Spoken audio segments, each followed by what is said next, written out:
Ang aklat ni Zacarias. Zacarias, Kabanata 1. Nang ikawalong buwan, ng ikalawang taon ni Dario, dumating ang salita ng Panginoon kay Zacarias, na anak ni Berekias, na anak ni Iddo, na propeta, na nagsasabi, ang Panginooy totoong naghinanakit sa inyong mga magulang, kaya't sabihin mo sa kanila, ganito ang sabi ng Panginoon ng mga hukbo, manumbalik kayo sa akin, sabi ng Panginoon ng mga hukbo, at ako'y manunumbalik sa inyo, sabi ng Panginoon ng mga hukbo. Huwag kayong maging gaya ng inyong mga magulang, na siya mga pinagsabihan ng mga unang propeta, na nangagsabi, ganito ang sabi ng Panginoon ng mga hukbo, manumbalik kayo ngayon na mula sa inyong mga masamang lakad, at sa inyong mga masamang gawain, ngunit hindi nila dininig o pinakinggan man ako, sabi ng Panginoon. Ang inyong mga magulang, saan nangandoon sila? At ang mga propeta, nangabubuhay baga sila ng magpakailanman?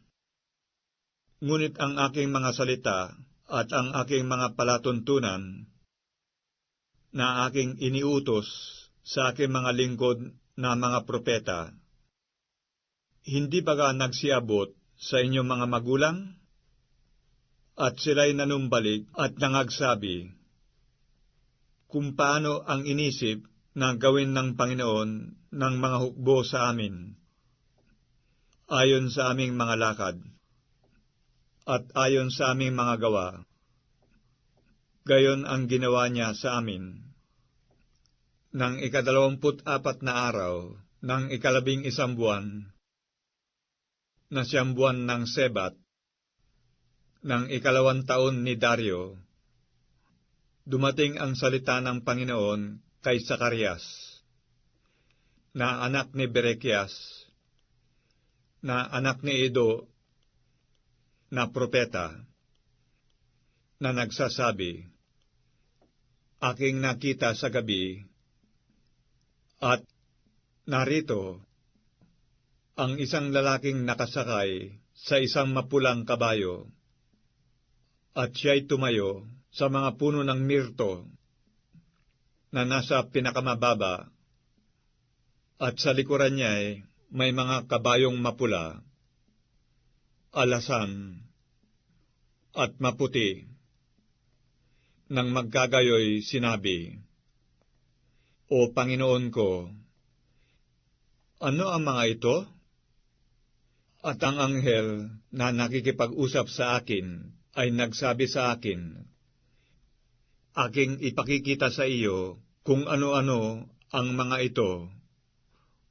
At ang lalaki na nakatayo sa mga puno ng mirto ay sumagot at nagsabi, ang mga ito yaong mga sinugo ng Panginoon na magsilibot sa lupa. At sila'y nagsisagot sa anghel ng Panginoon na nakatayo sa mga puno ng mirto at nagsabi, aming nilibot ang lupa, at narito, ang buong lupa ay tahimik at tiwasay. Nang magkagayoy, ang anghel ng Panginoon ay sumagot at nagsabi, O Panginoon ng mga hukbo, hanggang kailan mawawalan ka ng habag sa Jerusalem at sa mga bayan ng Huda, laban sa iyong mga kinagalitan nitong 70 taon? At ang Panginooy sumagot sa anghel na nakikipag-usap sa akin ng mga mabuting salita, ng mga salitang pang-aliw. Sa gayoy, ang anghel na nakikipag-usap sa akin ay nagsabi sa akin, "Ikaw ay humiyaw na iyong sabihin, ganito ang sabi ng Panginoon ng mga hukbo, ako'y naninibugho sa Jerusalem at sa Sion ng malaking paninibugho, at ako'y totoong naghihinanakit sa mga bansa na mga tiwasay, sapagkat ako'y naghinanakit ng kaunti, at sila'y nagsitulong ng pangbubungad ng kadalamhatian. Kaya't ganito ang sabi ng Panginoon, ako'y nagbalik sa Jerusalem na may taglay na mga pagkahabag. Ang aking bahay ay matatayo roon, sabi ng Panginoon ng mga hukbo, at isang pising panukat ay mauunat sa ibabaw ng Jerusalem. Humiyaw ka pa uli na iyong sabihin, ganito ang sabi ng Panginoon ng mga hukbo, ang aking mga bayan ay sasagana dahil sa pagkalusong, at aaliwin pa ng Panginoon ang Sion, at pipiliin pa ang Jerusalem, at aking itinanaw ang aking mga mata, at aking nakita, at narito ang apat na sungay, at aking sinabi sa anghel na nakikipag-usap sa akin, ano ang mga ito? At siya'y sumagot sa akin, ito ang mga sungay sa nagpangalat sa Huda, sa Israel, at sa Jerusalem. At ipinakita sa akin ng Panginoon ang apat na panday. Nang magkagayoy, sinabi ko, ano ang ipinaritong gawin ng mga ito? At siya'y nagsalita na nagsabi, ito ang mga sungay na nagpangalat sa Huda, na anupat walang lalaki na nagtaas ng kanyang ulo. Ngunit ang mga ito'y naparito upang takutin sila, upang ihulog ang mga sungay ng mga bansa na nagtaas ng kanilang mga sungay laban sa lupain ng Huda upang pangalatin. Zacarias, Kabanata 2. At aking itinanaw ang aking mga mata, at aking nakita, at narito ang isang lalaki na may panukat na pisi sa kanyang kamay. Nang magkagayoy, sinabi ko, saan ka paroroon? At sinabi niya sa akin, upang sukatin ang Jerusalem, upang tignan kung gaano ang luwang at kung gaano ang haba.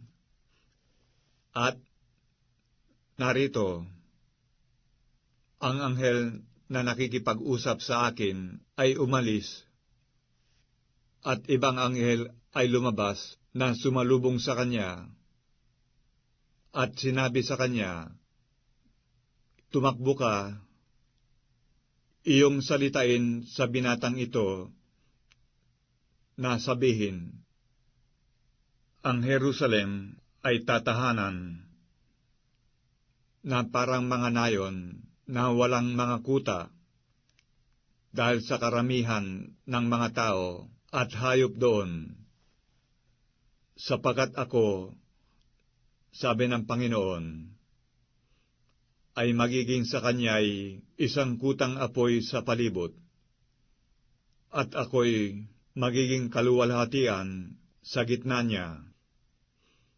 Oy,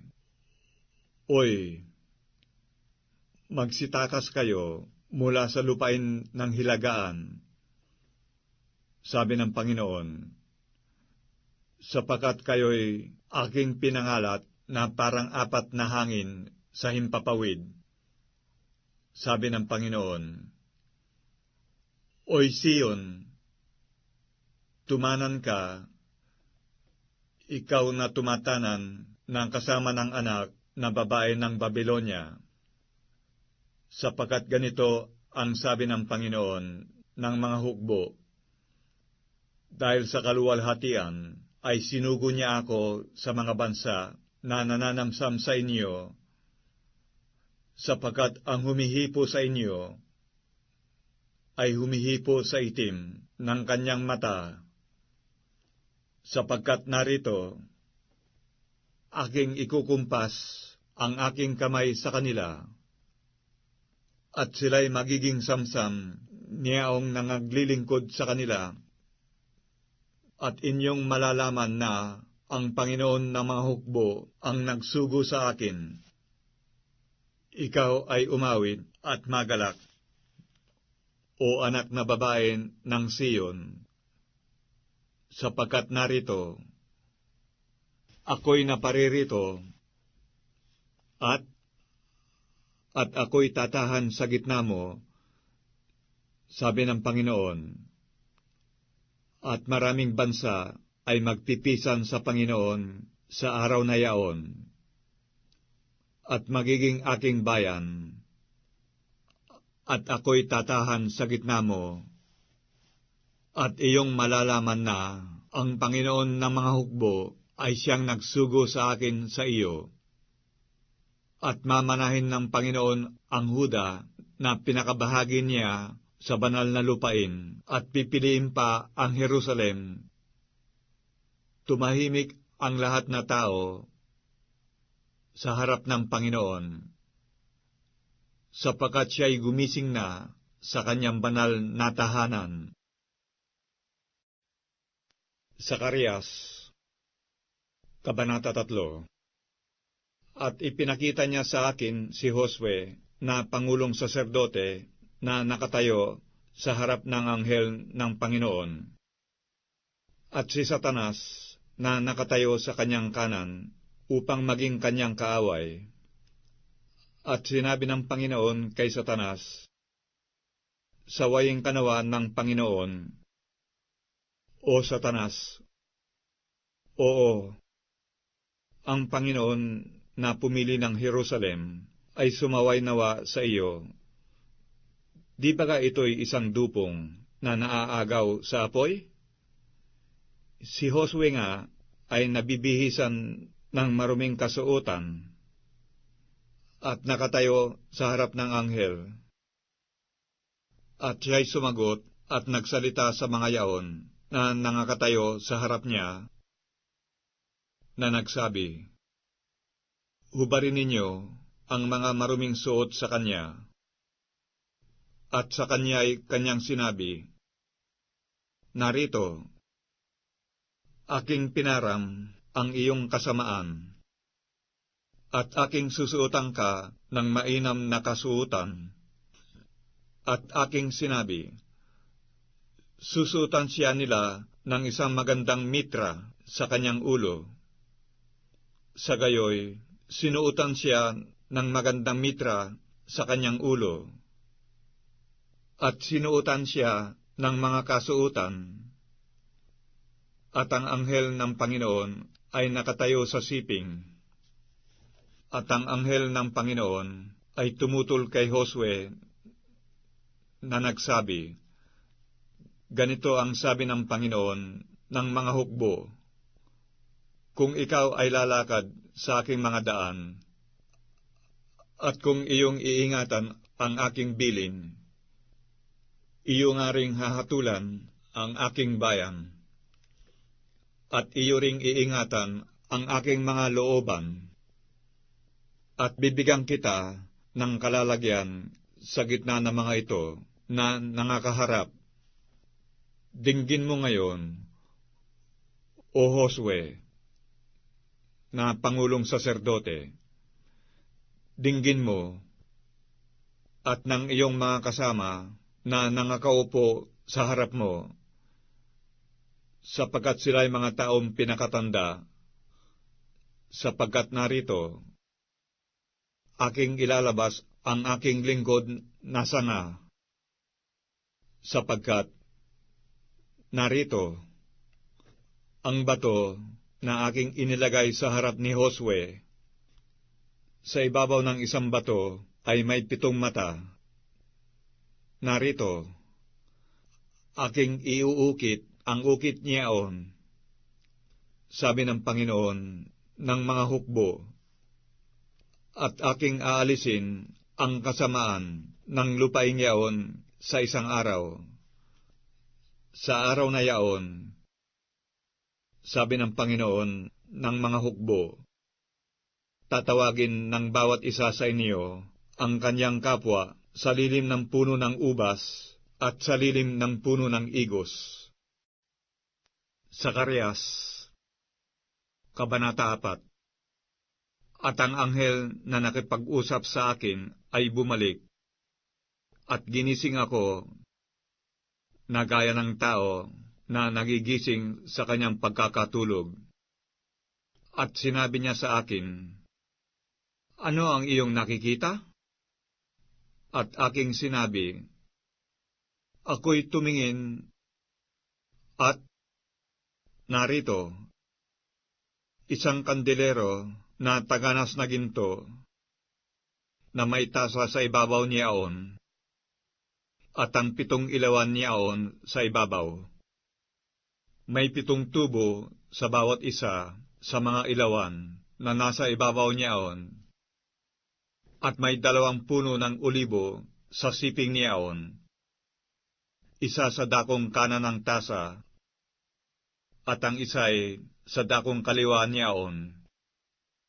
At ako'y sumagot at nagsalita sa anghel na nakikipag-usap sa akin, na aking sinabi, anong mga bagay ito, Panginoon ko?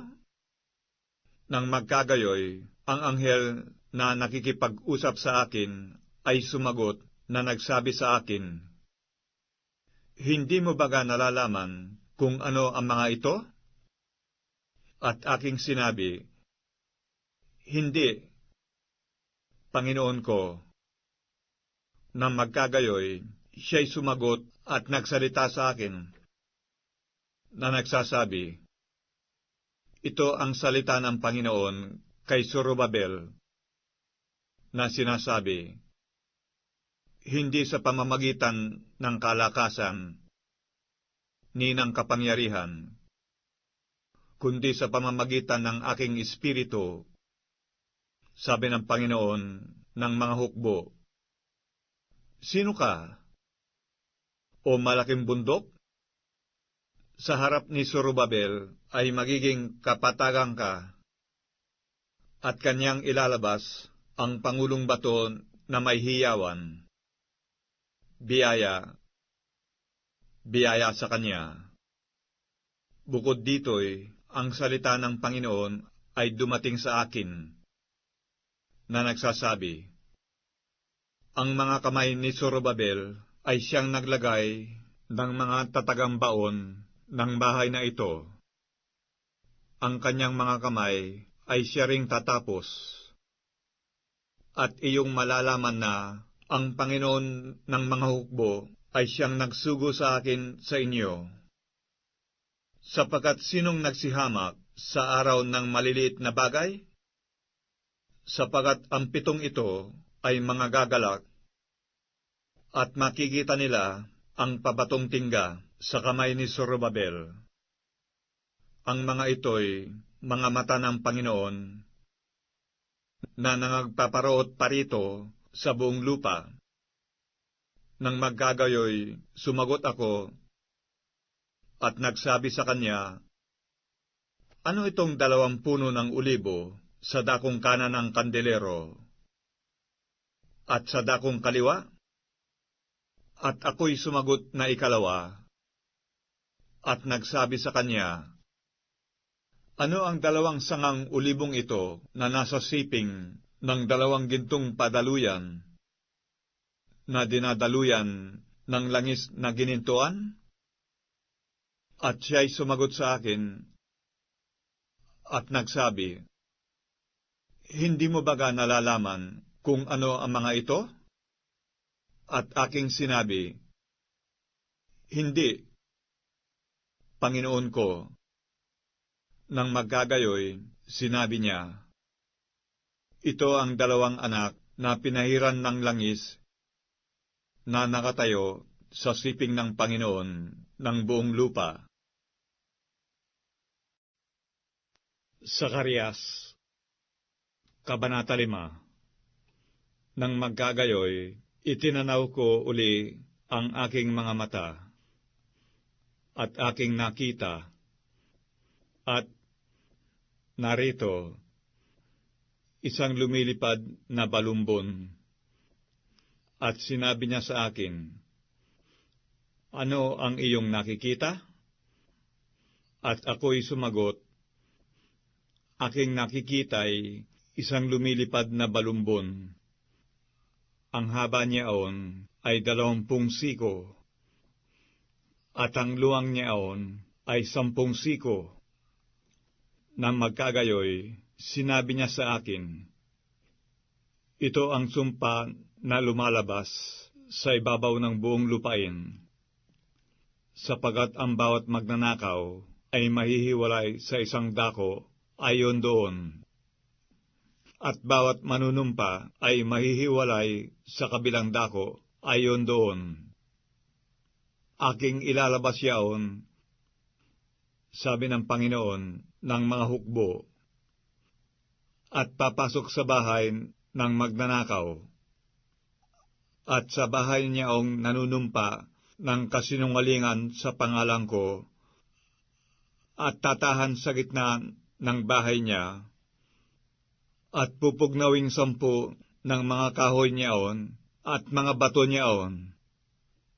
Nang magkagayoy, ang anghel na nakikipag-usap sa akin ay lumabas, at nagsabi sa akin, Itanaw mo ngayon ang iyong mga mata, at tignan mo kung ano ito na lumalabas. At aking sinabi, Ano yaon? At kanyang sinabi, Ito ang Epha na lumalabas. Sinabi niya bukod dito, Ito ang kawangis nila sa buong lupain. At narito, itinaas ang isang talentong tingga, at ito'y isang babae na nauupo sa gitna ng Epha. At kanyang sinabi, Ito ang kasamaan, at kanyang inihagis sa loob ng gitna ng Epha.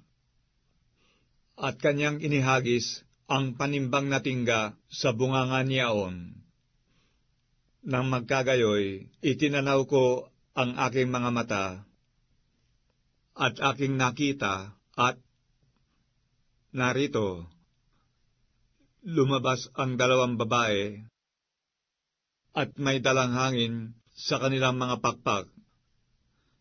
Sila nga'y may mga pakpak na gaya ng mga pakpak ng tagak, at kanilang itinaas ang Epha sa pamamagitan ng lupa at ng langit.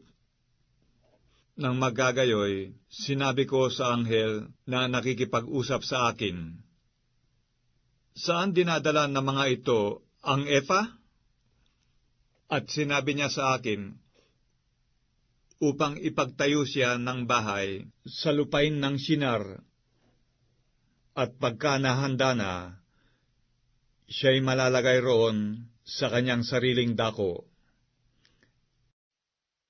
Zacarias, Kabanata 6. At itinanaw ko uli ang aking mga mata, at aking nakita, at narito, lumabas ang 4 na karo mula sa pagitan ng 2 bundok, at ang mga bundok ay mga bundok na tanso.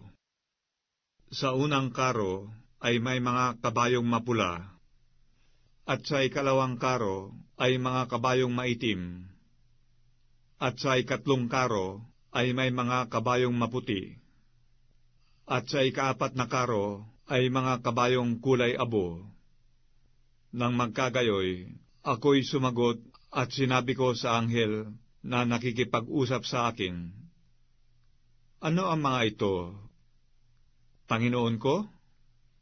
At ang anghel ay sumagot at nagsabi sa akin, "Ito ang 4 na hangin sa himpapawid na lumalabas na pinakasugo mula sa harapan ng Panginoon ng buong lupa.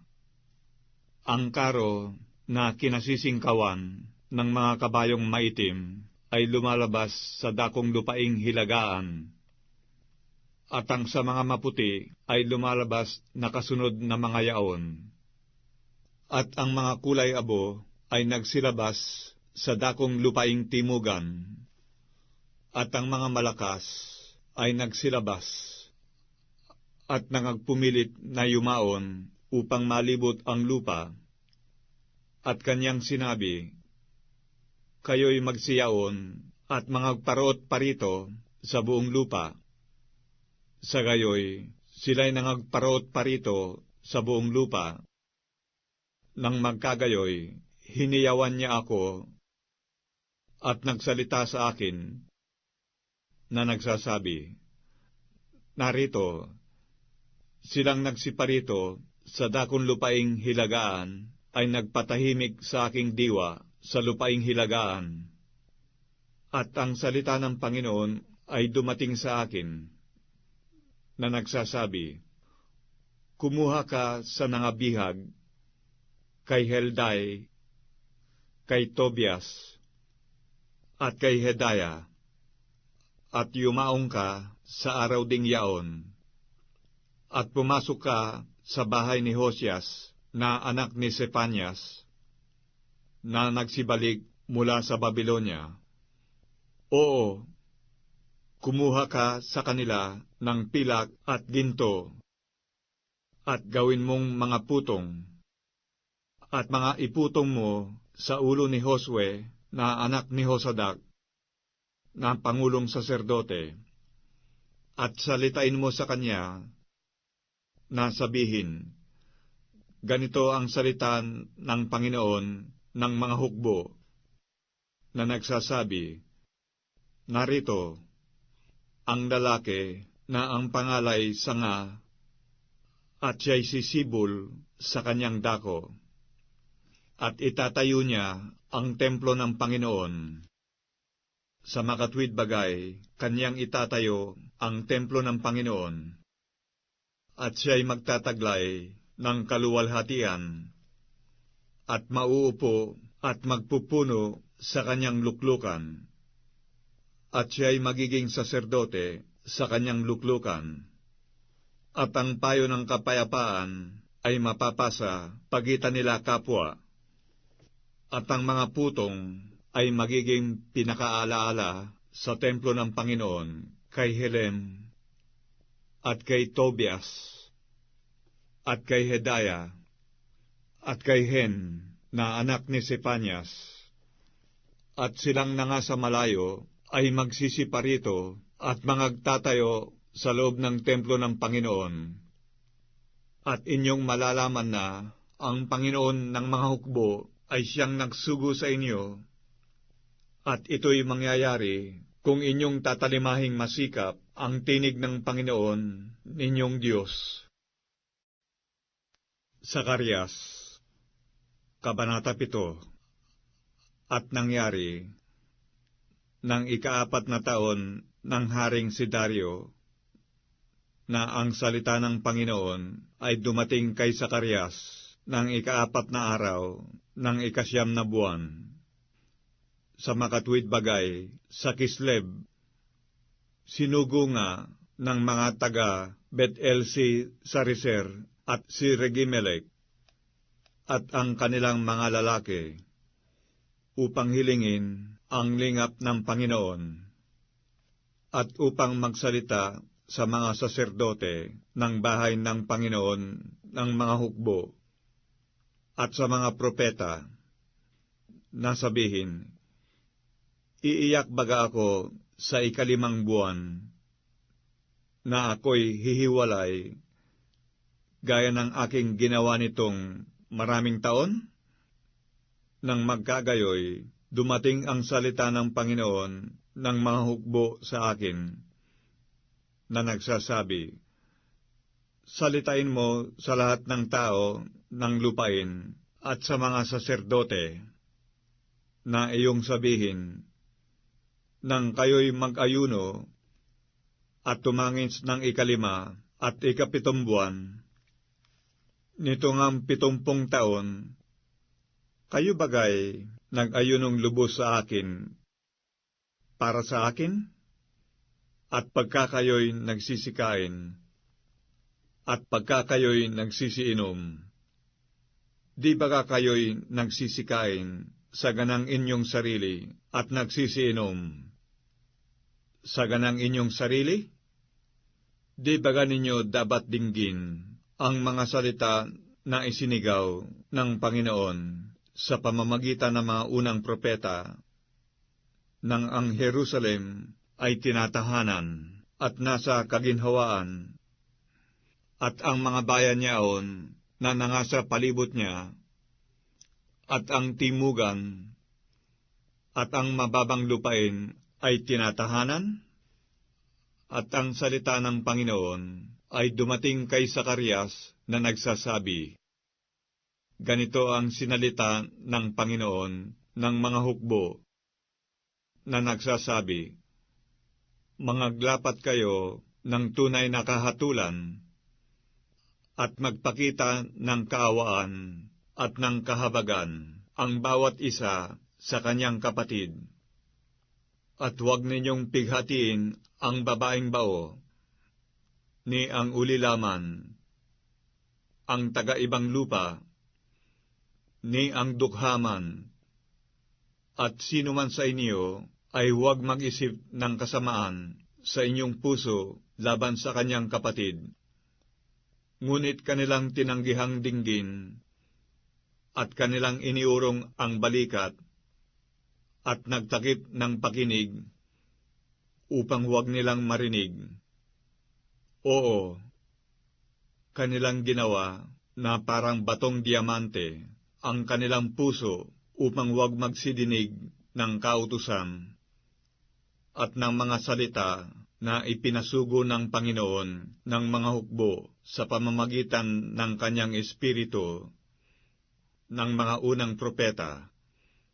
Kaya't dumating ang malaking puot na mula sa Panginoon ng mga hukbo, at nangyari na kung paanong siya'y sumigaw at hindi nila dininig, ay gayon sila sisigaw, at hindi ko didinggin, sabi ng Panginoon ng mga hukbo, kundi aking pangangalatin sila sa pamamagitan ng ipo-ipo sa gitna ng lahat na bansa na hindi nila nakikilala. Ganito nasira ang lupain pagkatapos nila, na anupat walang tao na nagdadaan o nagbabalik, sapagkat kanilang inihandusay na sira ang kaaya-ayang lupain. Zacarias, Kabanata 8.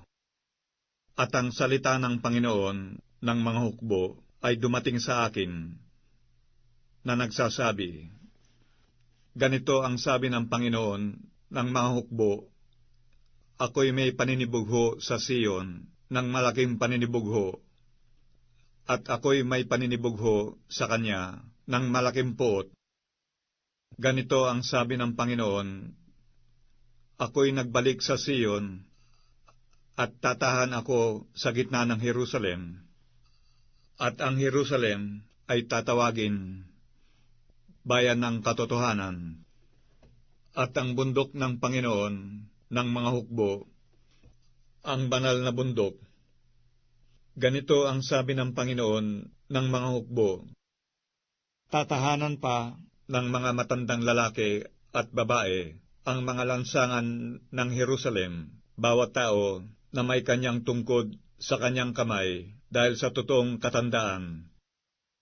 At ang mga lansangan ng bayan ay mapupuno ng mga batang lalaki at babae na naglalaro sa mga lansangan niyaon.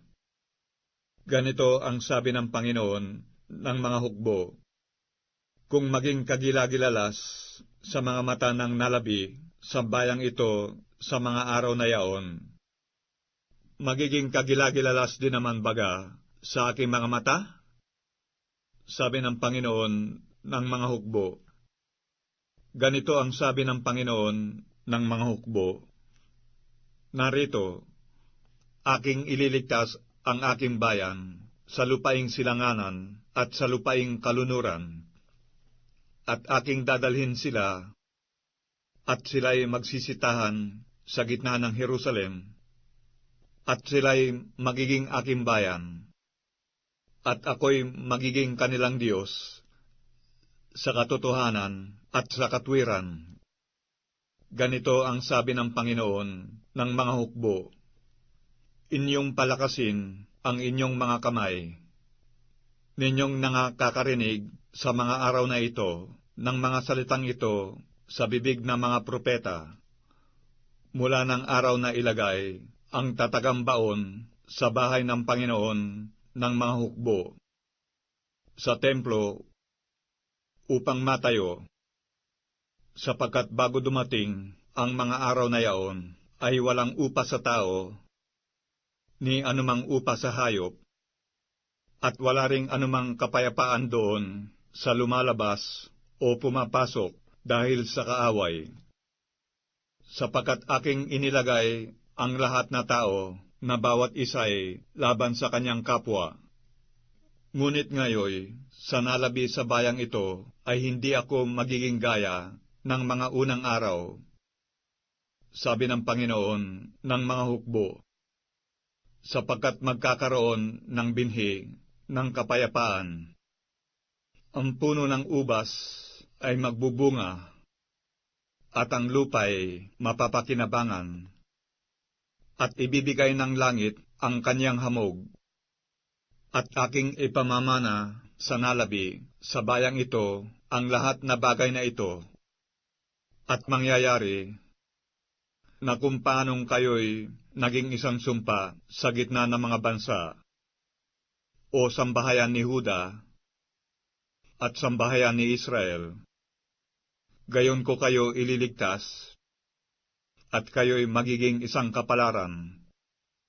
Huwag kayong mga takot, kundi inyong palakasin ang inyong mga kamay, sapagkat ganito ang sabi ng Panginoon ng mga hukbo, kung paanong inisip kong gawang kayo ng masama, nang mungkahiin ako ng inyong mga magulang sa puot, sabi ng Panginoon ng mga hukbo, at hindi ako nagsisi.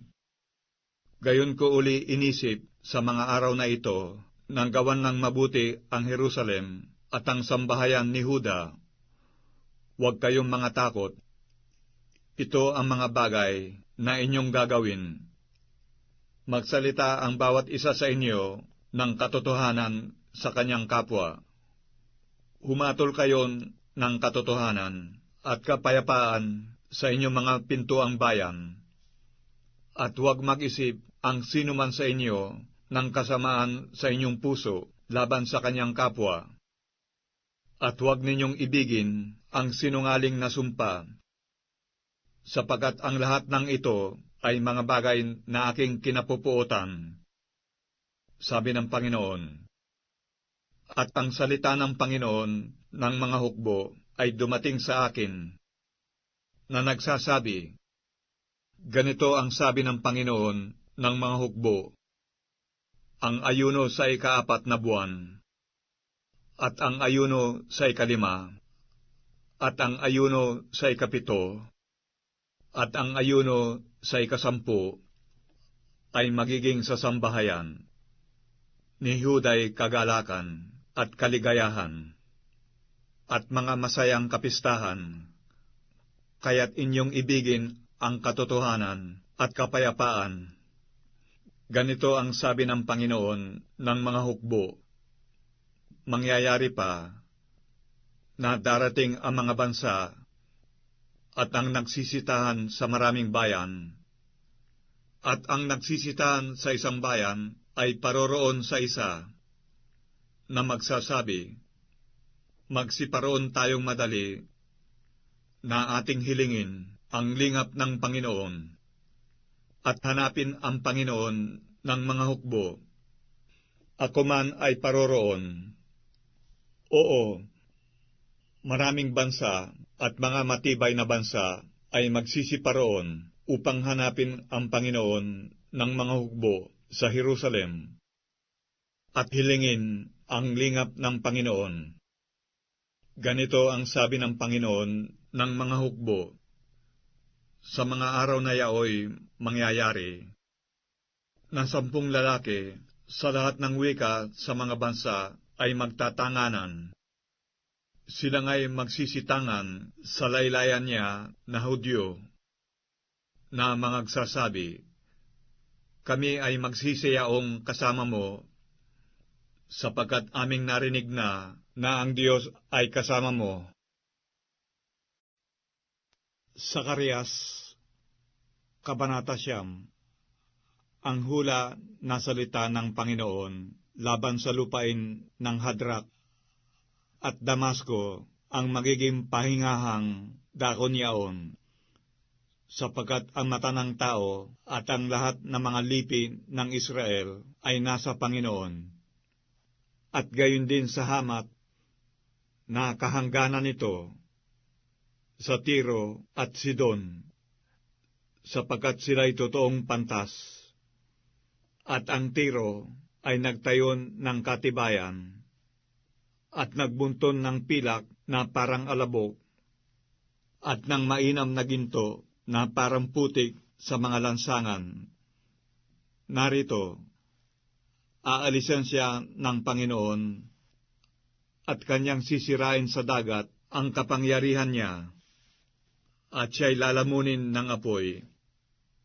Makikita ng Askalon, at matatakot ng Gazarin, at mamamanglaw na mainam, at ng Ekron, sapagkat ang kanyang pag-asa ay mapapahiya, at ang hari ay mamamatay sa Gaza, at ang Askalon ay hindi tatahanan, at isang anak sa ligaw ay tatahan sa Asdod, at aking puputulin ang kapalaluan ng mga Pilisteo, at aking aalisin ang kanyang dugo sa kanyang bibig, at ang kanyang mga kasuklam-suklam sa pagitan ng kanyang mga ngipin, at siya na may maiiwan para sa ating Diyos.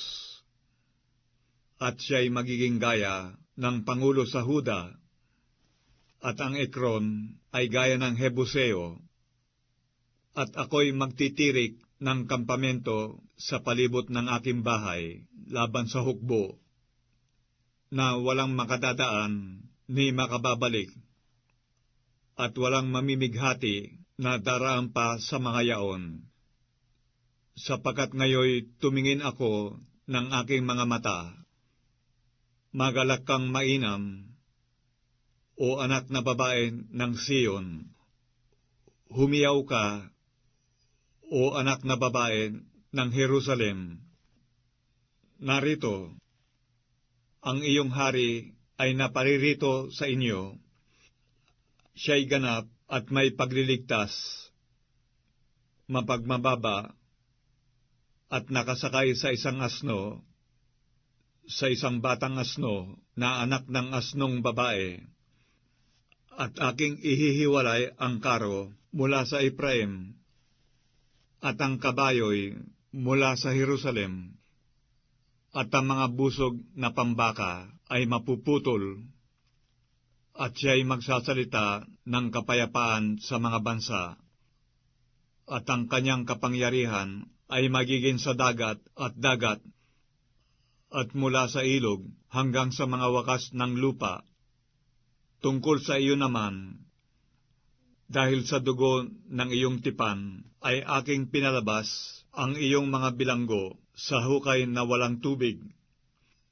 Mangagbalik kayo sa katibayan, kayong mga bilanggo na may pag-asa. Ngayoy aking inihahayag na aking igagawad sa inyo na makalawa, sapagat aking binaluktot ang Huda para sa akin. Aking inakmaan ang Efraim ng busog, at aking gigisingin ang iyong mga anak, O Sion, laban sa inyong mga anak, O Gresya, at gagawin kitang parang tabak ng makapangyarihang lalaki. At ang Panginooy makikita sa itaas nila, at lalabas ang kanyang pana na parang kidlat, at ang Panginoong Diyos ay hihihip ng pakakak at yayaon na kasama ng mga ipo-ipo sa timugan.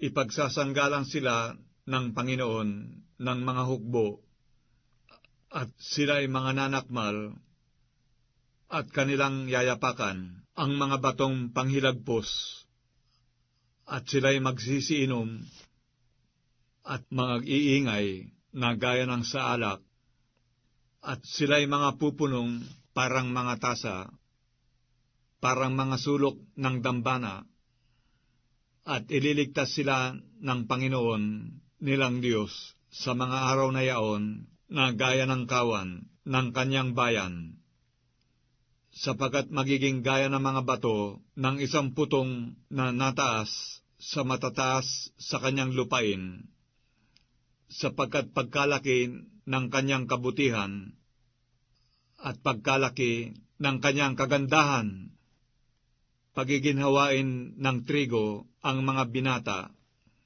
at ng bagong alak ang mga dalaga. Zacarias, Kabanata 10. Hingin ninyo sa Panginoon ang ulan sa kapanahunan ng huling ulan, sa Panginoon na nagpapakidlat, at kanyang bibigyan sila ng ulan, at ang bawat isa'y ng damo sa parang, sapagkat ang mga terap ay nagsalita ng walang kabuluhan, at ang mga manghuhula ay nangakakita ng isang kabulaanan, at sila'y nangagsaysay ng mga kabulaanang panaginip. Sila'y nagsisialiw ng walang kabuluhan, kaya't sila'y nagsisiyaon ng kanilang lakad na parang mga tupa. Sila'y nagdadalamhati, sapagkat walang pastor. Ang aking galit ay nag-alab laban sa mga pastor, at aking parurusahan ang mga lalaking kambing, sapagkat dinalaw ng Panginoon ng mga hukbo ang kanyang kawan na sambahayan ni Huda, at kanyang gagawin silang parang magilas na kabayo sa pagbabaka. Sa kanya lalabas ang batong panulok, sa kanya ang pako, sa kanya ang busog ng pangbaka, sa kanya ang bawat pinuno na magkakasama, at sila'y magiging parang mga makapangyarihang lalaki. Nayayapakan nila ang kanilang mga kaaway sa putik, sa mga lansangan sa pagbabaka, at sila'y magsisilaban, sapagkat ang Panginoon ay sumasa kanila, at ang mga mangangabayo ay mga tutulig, at aking palalakasin ang sambahayan ni Huda, at aking ililigtas ang sambahayan ni Jose, at aking ibabalik sila uli, sapagkat ako'y naawa sa kanila, at sila'y magiging parang hindi ko itinakwil, sapagkat ako ang Panginoon nilang Diyos, at aking didinggin sila. At ang mga sa Efraim ay magiging parang makapangyarihang lalaki, at ang kanilang puso ay mga gagalak na gaya ng sa alak. Oo, ito'y makikita ng kanilang mga anak at mga gagalak. Ang kanilang puso ay masasayahan sa Panginoon. Aking susutsutan sila, at sila'y pipisanin, sapagkat aking tinubos sila, at sila'y magsisidami ng gaya ng kanilang dinami, at aking pangangalatin sila sa gitna ng mga bansa, at aalalahanin nila ako sa mga malayong lupain, at sila'y magsisitahang kasama ng kanilang mga anak, at magsisipagbalik, aking dadalhin uli sila mula sa lupain ng Ehipto at pipisanin sila mula sa Assyria, at aking dadalhin sila sa lupain ng Galaad at Libano, at walang dakong masusumpungan para sa kanila, at siya'y magdadaan ng dagat ng kadalamhatian, at hahawiin ng mga alon sa dagat, at ang lahat ng kalaliman sa Nilo ay matutuyo, at ang kapalaluan ng Assyria ay mababagsak, at ang setro ng Ehipto ay mawawala, at aking palalakasin sila sa Panginoon, at sila'y magsisilakad na paitaas at paibaba sa kanyang pangalan, sabi ng Panginoon. Zacarias, Kabanata 11. Ibukas mo ang iyong mga pinto, o Libano, upang supukin ng apoy ang iyong mga sedro. Manambitan ka, o puno ng abeto, sapagkat ang sedro ay nabuwal, sapagkat ang mga mabuti ay nabuwal. Magsipanambitan kayo, o mga insina sa Basan, sapagkat ang matibay na gubat ay nasira. Ang isang hugong ng panambitan ng mga pastor, sapagkat ang kanilang kaluwalhatian ay nasira. Ang isang hugong ng ungal ng mga batang leon, sapagkat ang kapalaluan ng Hordan ay nasira. Ganito ang sabi ng Panginoong kong Diyos: pakanin mo ang kawan na papatayin, na mga pinapatay ng mga may-ari, at hindi mga inaaring may sala, at silang nangagbibili ng mga yaon ay nangagsasabi, purihin ang Panginoon, sapagkat ako'y mayaman, at ang kanilang sariling mga pastor ay hindi nangaawa sa mga yaon, sapagkat hindi na ako maaawa sa nagsisitahan sa lupain, sabi ng Panginoon.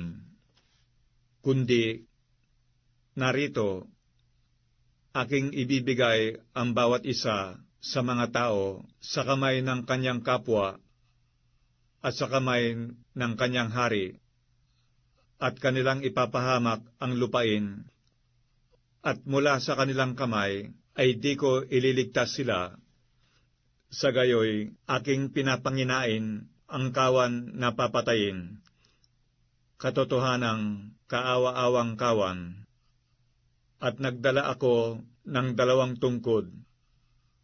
Ang isa'y tinawag kong maganda, at ang isa'y tinawag kong mga panali, at aking pinapanginain ang kawan, at aking inihiwalay ang 3 pastor sa 1 buwan, sapagkat ang aking kaluluwa ay nagsawa sa kanila, at sila'y nayamot sa akin. Nang magkagayoy, sinabi ko, hindi ko na papanginginainin kayo.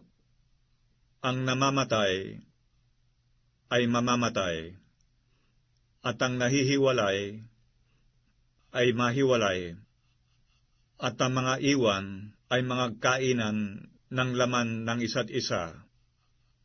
At hinawakan ko ang aking tungkod na maganda, at aking binali upang aking sirain ang aking tipan na aking ipinakipagtipan sa lahat ng mga bayan.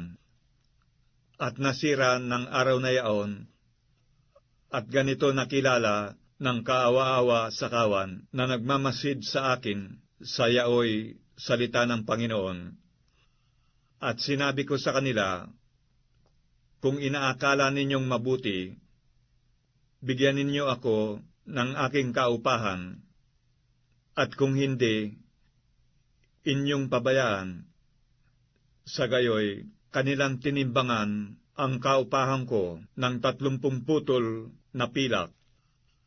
At sinabi ng Panginoon sa akin, ihagis mo sa magpapalyok ang mainam na halaga na aking inihalaga sa kanila, at aking kinuha ang 30 putol na pilak at inihagis ko sa magpapalyok sa bahay ng Panginoon.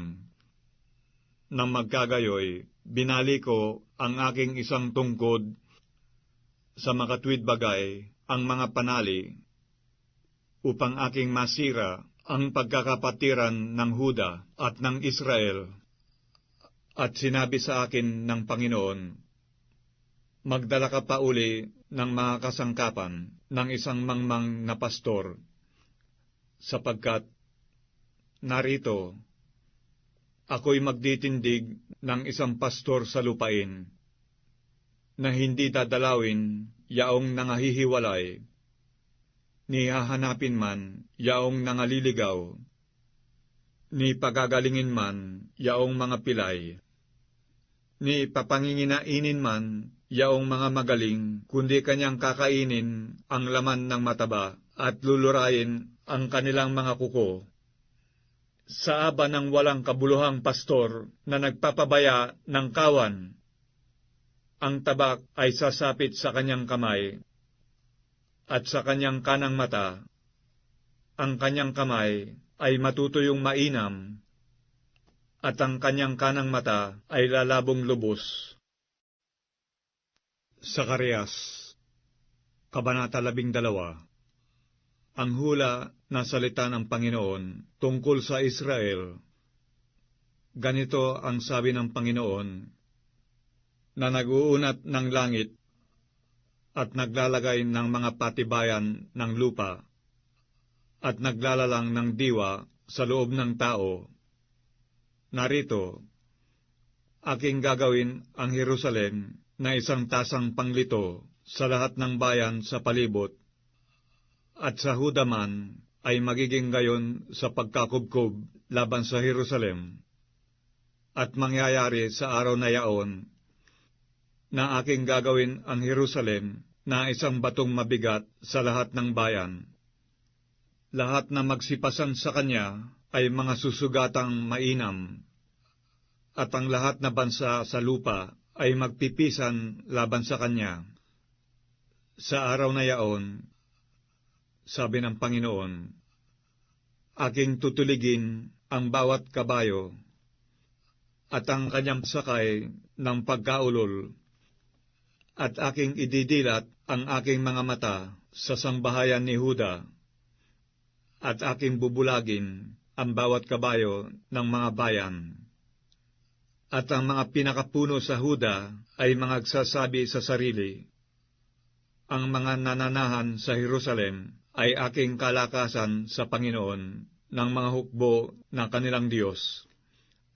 Sa araw na yaoy, gagawin kong parang kawali ng apoy sa pangangatong ang mga pinakapuno sa Huda na parang sulo na apoy sa gitna ng mga bigkis, at kanilang sasakmalin ang buong bayan sa palibot, sa kanan at sa kaliwa, at ang Jerusalem ay tataham pa uli sa kanyang sariling dako sa makatwid bagay sa Jerusalem. Ililigtas naman ng una ng Panginoon ang mga tolda ng Huda, upang ang kaluwalhatian ng sambahayan ni David at ang kaluwalhatian ng mga mananahan sa Jerusalem ay huwag magmalaki sa Huda. Sa araw na yaon ay ipagsasanggalang ng Panginoon ang mga mananahan sa Jerusalem, at siyang mahina sa kanila sa araw na yaon ay magiging gaya ni David, at ang sambahayan ni David ay magiging parang Diyos, parang anghel ng Panginoon sa harap nila. At mangyayari sa araw na yaon, na aking pagsisikapang gibain ang lahat na bansa na naparoroon laban sa Jerusalem, at aking bubuhusan ang sambahayan ni David at ang mga mananahan sa Jerusalem ng espiritu ng biyaya at ng daing, at sila'y magsisitingin sa akin na kanilang pinaglagpasan, at kanilang tatangisan siya na gaya ng pagtangis sa bugtong na anak, at magiging kapanglawan sa kanya na parang kapanglawan sa kanyang panganay. sa araw na yaon ay magkakaroon ng malaking pagtangis sa Jerusalem, na gaya ng pagtangis kay Adadrimon sa libis ng Megido, at ang lupain ay tatangis, bawat angkan ay bukod. Ang angkan ng sambahayan ni David ay bukod, at ang kanilang mga asawa ay bukod. Ang angkan ng sambahayan ni Nathan ay bukod, at ang kanilang mga asawa ay bukod. Ang angkan ng sambahayan ni Levi ay bukod, at ang kanilang mga asawa ay bukod. Ang angkan ni Simei ay bukod, at ang kanilang mga asawa ay bukod. Ang lahat na angkang nalabi, bawat angkan ay bukod, at ang kanilang mga asawa ay bukod. Zacarias, Kabanata 13. Sa araw na yaon ay mabubuksan ang isang bukal sa sambahayan ni David at sa mga mananahan sa Jerusalem, sa kasalanan at sa karumihan. At mangyayari sa araw na yaon, sabi ng Panginoon ng mga hukbo, na aking ihihiwalay sa lupain ang mga pangalan ng mga Diyos-Diyosan, at sila'y hindi na mga alaala pa, at aking palalayasin naman ang mga propeta at ang karumal-dumal na espiritu sa lupain. At mangyayari na pagka ang sinuman ay manghuhula, sasabihin nga sa kanya ng kanyang ama at ng kanyang ina na nanganak sa kanya, ikaw ay hindi mabubuhay, sapagat ikaw ay nagsalita ng kabulaanan sa pangalan ng Panginoon. At palalagpasan siya ng kanyang ama at ng kanyang ina na nanganak sa kanya, samantalang siya'y nanguhula. At mangyayari sa araw na yaon na ang mga propeta ay manghihiya bawat isa dahil sa kanyang pangitain. Pagka siya'y nanguhula, hindi man sila magsusuot ng kasuotang balahibo upang mandaya, kundi kanyang sasabihin, ako'y hindi propeta, ako'y mangbubukid sa lupa, sapagkat ako'y pinapaging alipin mula sa aking pagkabinata. At sasabihin ng isa sa kanya, ano ang mga sugat na ito sa pagitan ng iyong mga bisig? Kung magkagayoy, siya'y sasagot, yan ang mga naging sugat ko sa bahay ng aking mga kaibigan. Gumising ka, o tabak, laban sa pastor ko, at laban sa lalaki na aking kasama, sabi ng Panginoon ng mga hukbo. Saktan mo ang pastor, at ang mga tupa ay mga ngalat, at aking ipipihit ang aking kamay laban sa mga maliit, at mangyayari na sa buong lupain, sabi ng Panginoon, 2 bahagi ay mahihiwalay at mamamatay, ngunit ang 3 ay maiiwan, at aking dadalhin ang 3 bahagi sa apoy, at sila'y dadalisayin ko na parang pilak na dalisay, at sila'y susubukin ko na parang pagsubok sa ginto. Sila'y magsisitawag sa aking pangalan, at aking silang didinggin. Aking sasabihin, siya'y bayan ko, at kanilang sasabihin, ang Panginoon ay aking Diyos. Zacarias, Kabanata 14. Narito, ang araw ng Panginoon ay dumarating, na ang iyong samsam ay babahagihin sa gitna mo, sapagkat aking pipisanin ang lahat na bansa laban sa Jerusalem sa pagbabaka, at ang bayan ay masasakop, at ang mga bahay ay lolooban, at ang mga babae ay dadahasin, at ang kalahati ng bayan ay yayaon sa pagkabihag, at ang nalabi sa bayan ay hindi mahihiwalay sa bayan. Kung magkagayoy, lalabas ang Panginoon at makikipaglaban sa mga bansang yaon, gaya ng siya'y makipaglaban sa araw ng pagbabaka, at ang kanyang mga paa ay magsisitayo sa araw na yaon sa bundok ng mga olibo, na nasa tapat ng Jerusalem sa dakong silanganan, at ang bundok ng mga olibo ay mahahati sa gitna niya, sa dakong silanganan at sa dakong kalunuran, at magiging totoong malaking libis,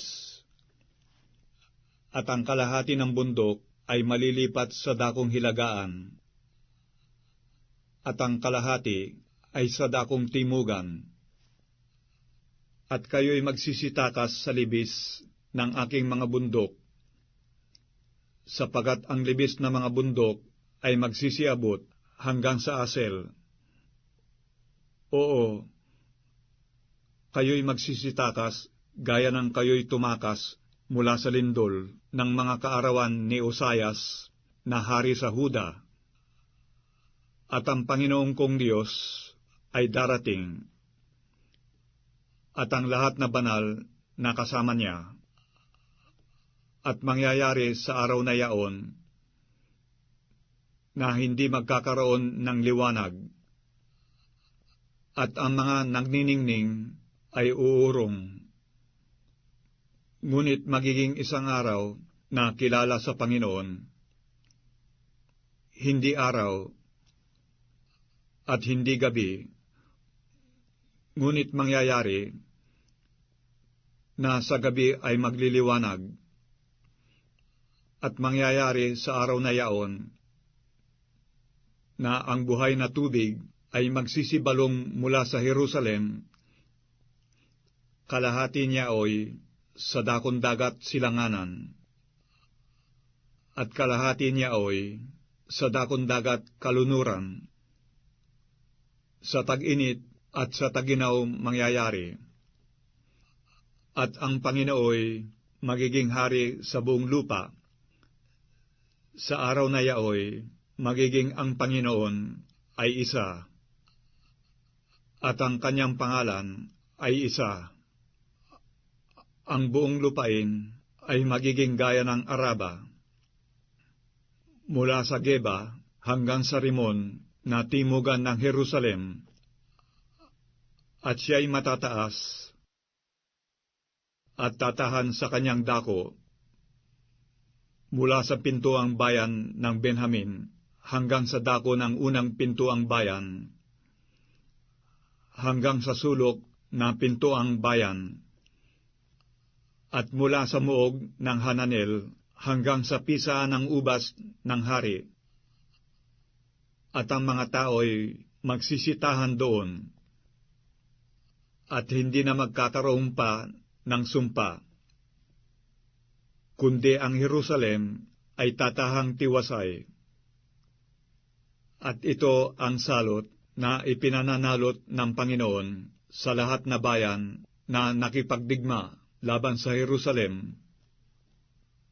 Ang kanilang laman ay matutunaw, samantalang sila'y nangakatayo ng kanilang mga paa, at ang kanilang mga matay mga tutunaw sa kanilang ukit, at ang kanilang dila ay matutunaw sa kanilang bibig.